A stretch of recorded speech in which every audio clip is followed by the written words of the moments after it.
This is a brand new 2024 Hyundai Elantra, and from the first look you see that it looks different than the 2023 model year. And I'm back here at Gettle Hyundai in Lakewood, Florida, checking this vehicle out. I'm going to take in a complete tour of this vehicle, point out the changes between the 2023 and 2024 model year, and we're going to explore the front end, the engine, the interior, and the test drive. Of course, if you're interested in videos like this, don't forget to check out the rest of my channel. Hit that subscribe and like button. Don't forget to turn on that bell notification ring bell. And now let's get back to this.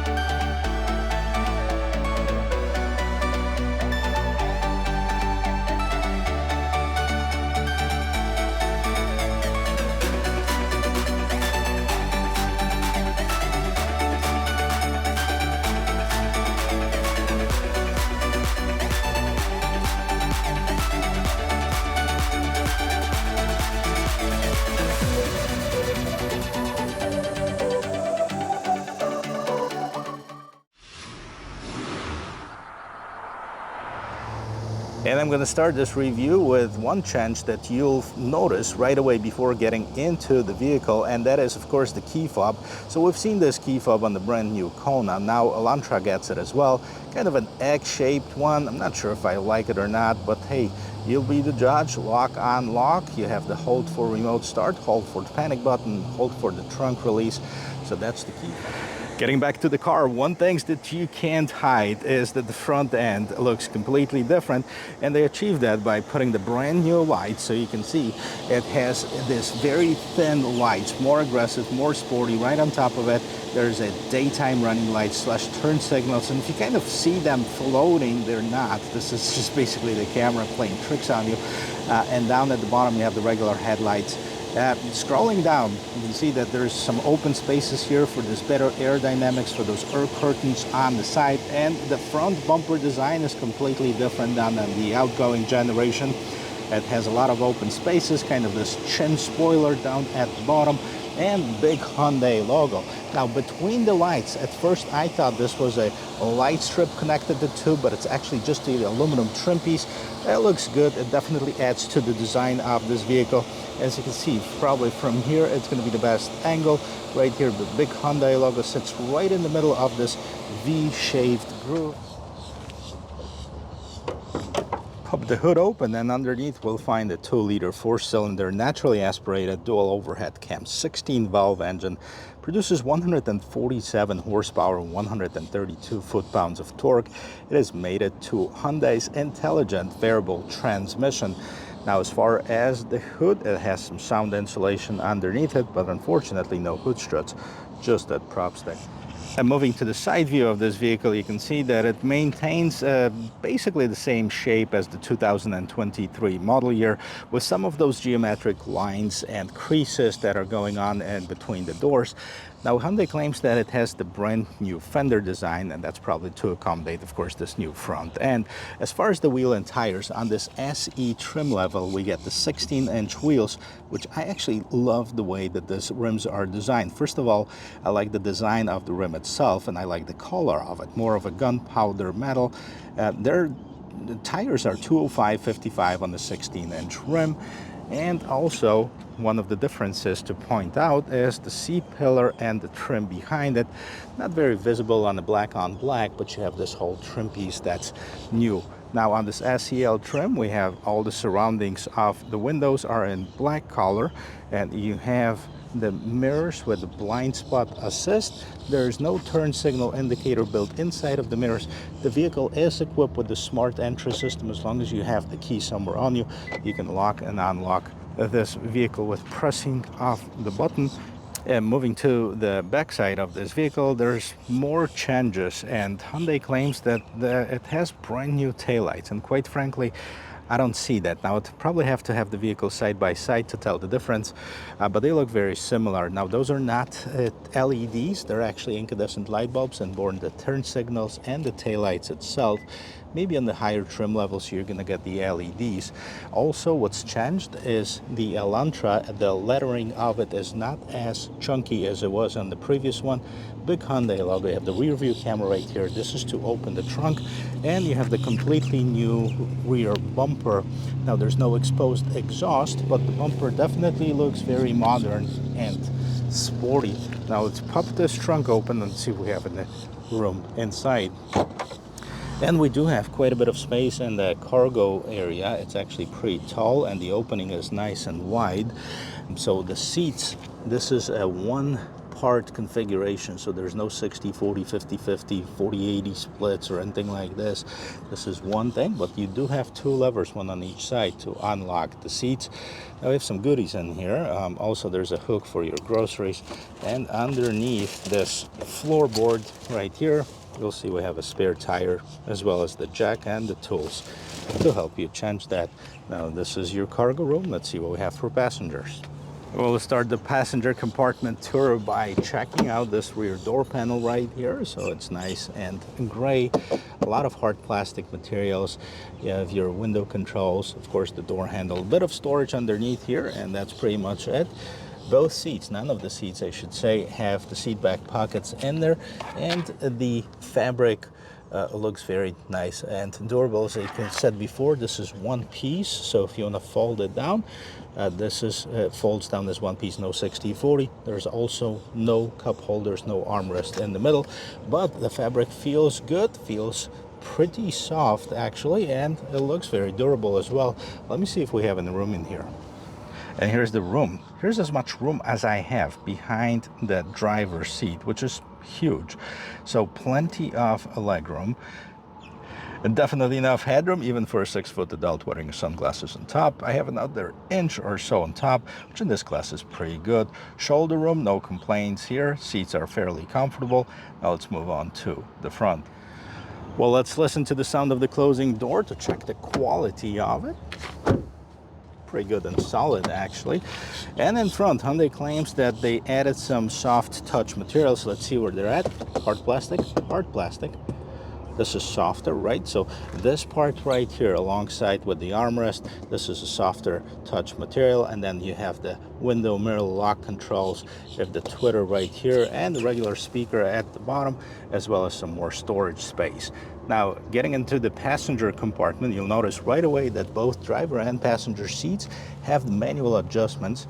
Same design, of course, as in the back, but they're definitely more bolsters and more supportive than the rear seats. And I'll let you know how they feel once I drive this vehicle. As far as the steering wheel, you do have tilt and telescoping steering wheel, manual adjustment on here, and some new technology. So let's jump inside. I'll show you what it is. We're on the interior of this 2024 Hyundai Elantra. Let's get this started. So you have the push button start right on the side here. Let's press this, and there you go.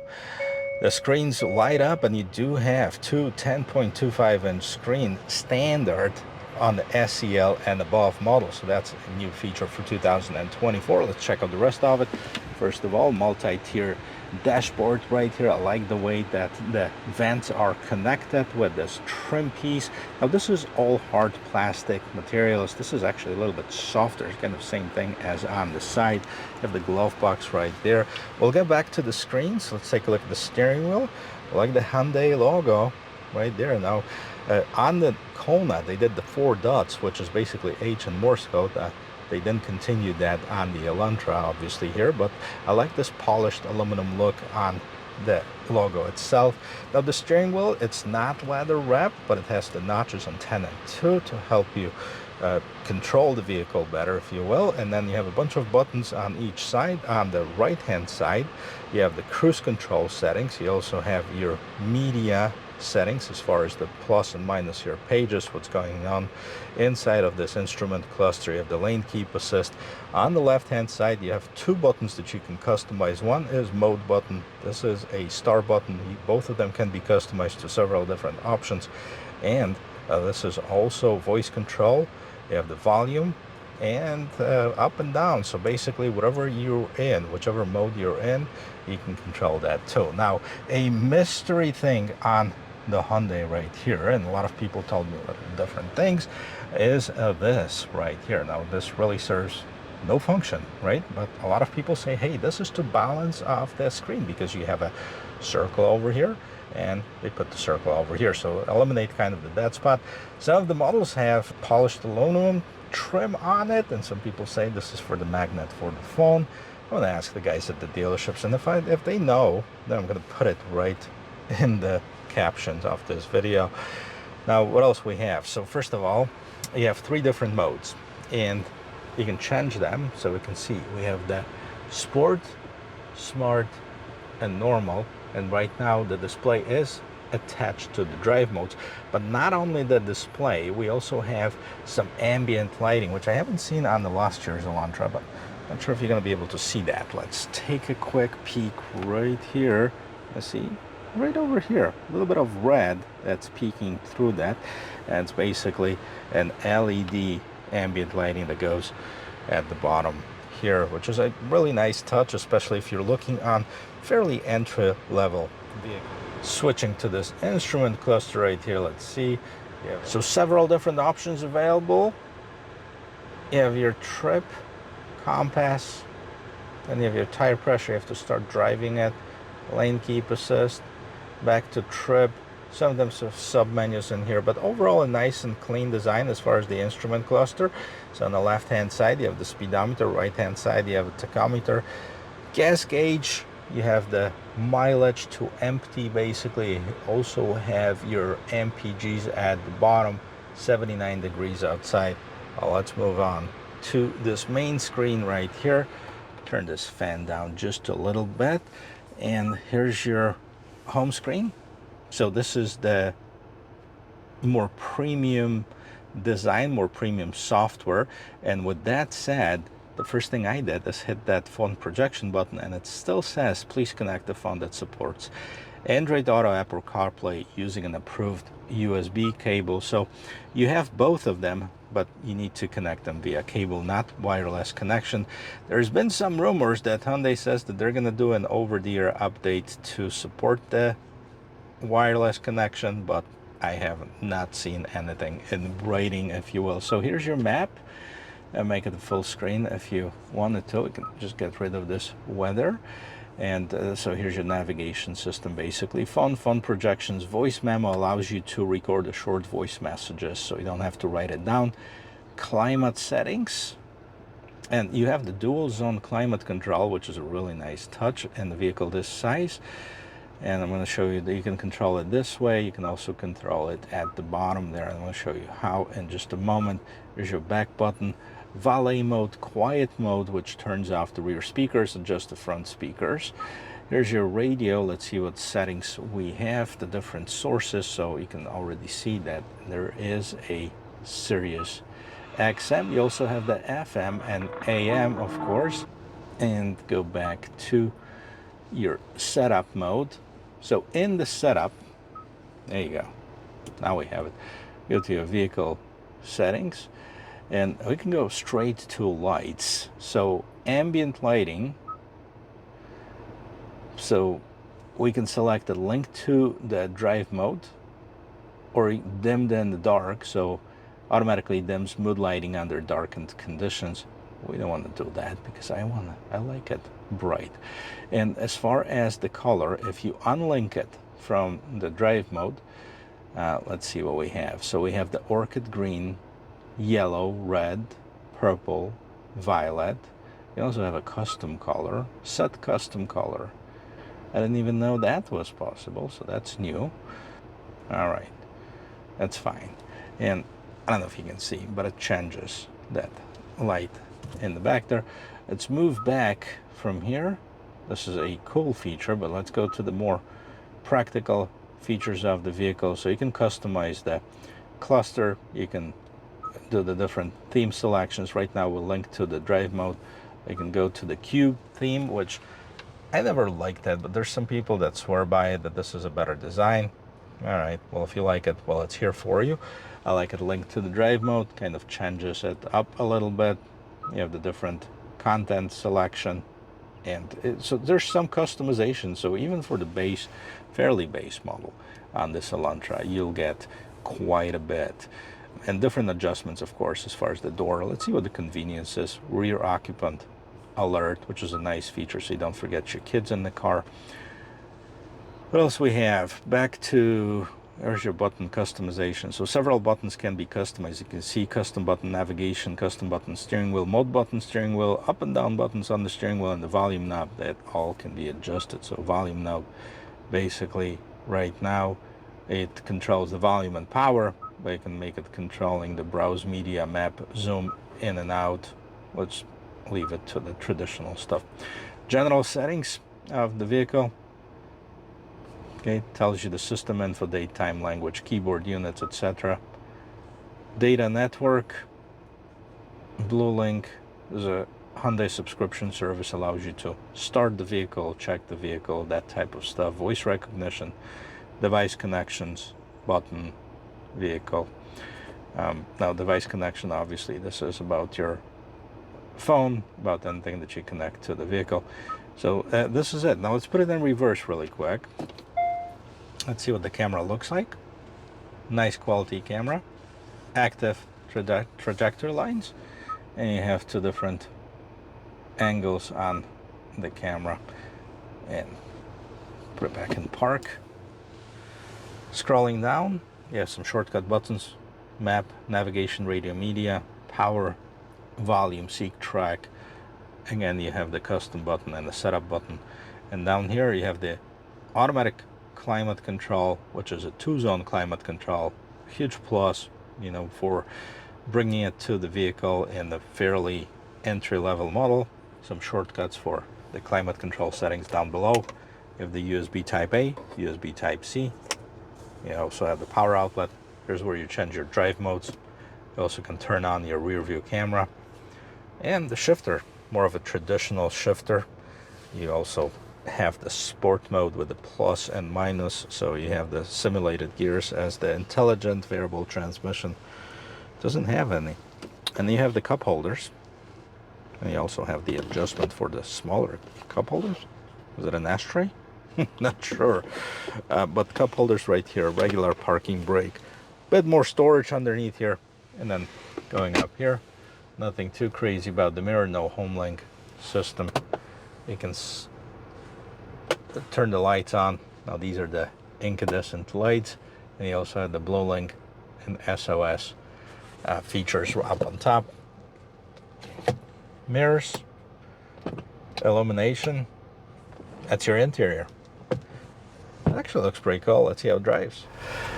There's a few things to talk about before we take it for a spin. One of them, of course, is the pricing and the models that are available for 2024 model year. So it starts with SE. SE is the base model, and it actually is not expensive. Starts at $21,475. So that is at the low end of the lineup. Now, SE will not come with the push button start. It will not come with this fully digital instrument cluster. It will have a smaller screen as far as the infotainment system. So in order to upgrade to all of that as a standard equipment, you have to spend another $2,000, $23,425. I think it's money well spent. That's just me, but you could be different, right? There's also an Elantra N-Line that's not out yet, but it's coming soon, and that has the different and sportier engine, and I can't wait to actually put my hands on it, because that was my favorite one on the previous generation lineup. And it's quite a bit of a jump, because from $23,425 you go to $28,315, but that's the most expensive one. Of course, there's an Elantra N that's coming next year, and that's the 276 horsepower beast. Now, Elantra Limited is $26,915.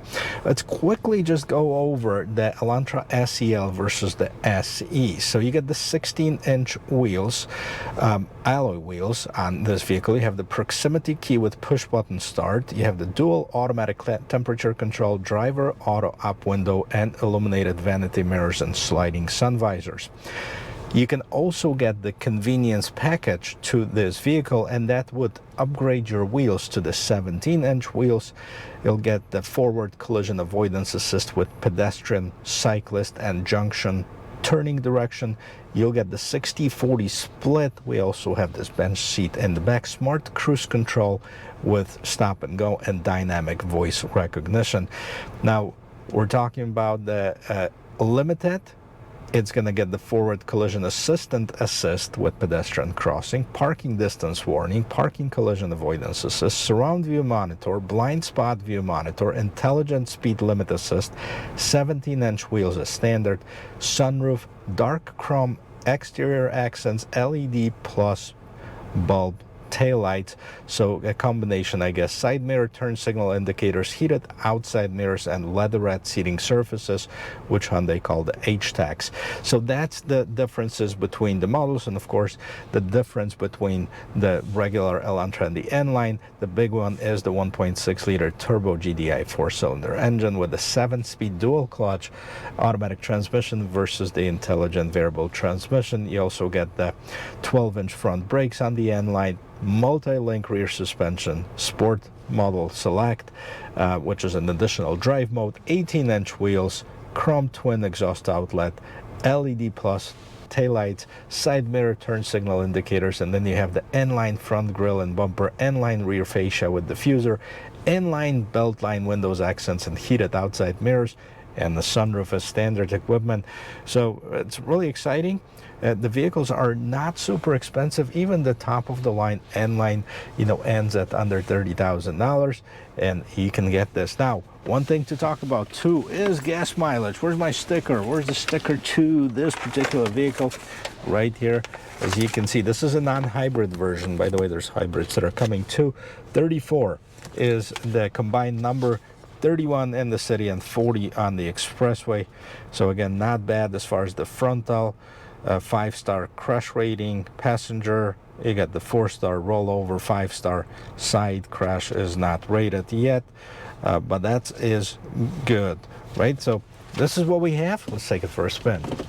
One thing right away, this vehicle is pretty quiet. I like that sound insulation. We've seen some of the sound insulation underneath the hood. And since I have this place right here, I'm also gonna check out really quick the turning diameter. So turn the wheel all the way to the left, and let's see if we can turn it around in this fairly tight parking spot. So here we can. We actually have full turning around, and this is 1, 2, 3, 4 parking spots, so pretty tight actually. I like the big windshield that gives you a really good view, front view. The mirrors are the right size, no complaints as a side view. Let's quickly turn around here before I start driving. There's a little bit of a blind spot right in the corners, but that's normal for any vehicle. And then as far as the mirror, if you adjust it right and you don't have anybody sitting behind you, you have a good visibility there as well. Yeah, right. So let's stop right here. There's nobody behind us. Let's see what it can do.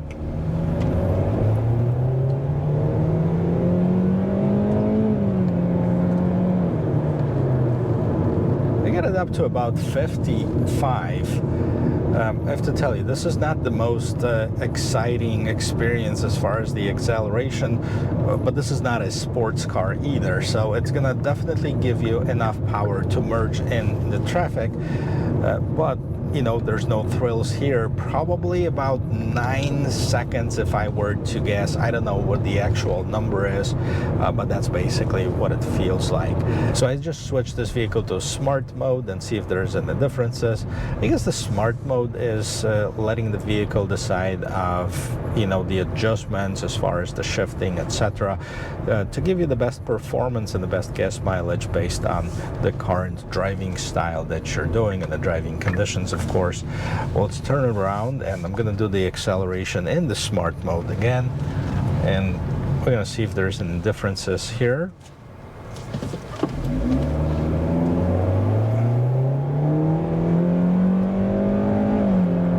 Revs up quite high. I mean, we get it up to about 55, almost 6,000 RPMs to even get moving. So definitely sport mode's just a little bit more responsive than the smart mode, of course. But then again, this is not a sport car. If you're looking for a daily commuter, if you're looking maybe to buy something for your kids, you don't really want a fast car because, you know, they have lead foot, most of them, so you don't really want to tempt them on that. And I think this is a good combination price-wise, you know, at $24,000 and some change. This one's $24,865. That's including the destination charge and a couple options that were added to it, and I'm going to list all of them in the description of this video, as well as the phone number and the link to the website to Gettle Hyundai of Lakewood. So if you're looking for a vehicle anywhere in Florida, definitely give those guys a call. They have a really nice selection, both new pre-owned vehicles, and they carry both Hyundai and Genesis brands, so definitely give those guys a call. Summing it all up, I think it's a great vehicle. Styling, obviously this is very subjective whether you like it or not. I think it's going to take a little bit for people to get used to it. Overall, it's definitely more sportier, more modern, and Hyundai is not afraid of testing the waters, if you will, with new and more bold choices. So I hope you learned something about this brand new 2024 Hyundai Elantra, and if you did, then I've done my job. So support the channel by clicking that subscribe button, give me a thumbs up, and don't forget to turn on that bell notification ring bell so you won't miss any of the videos that are coming out, and definitely put something in the comment section as well. Guys, thank you very much for watching. I'll see you in my next video. Cheers.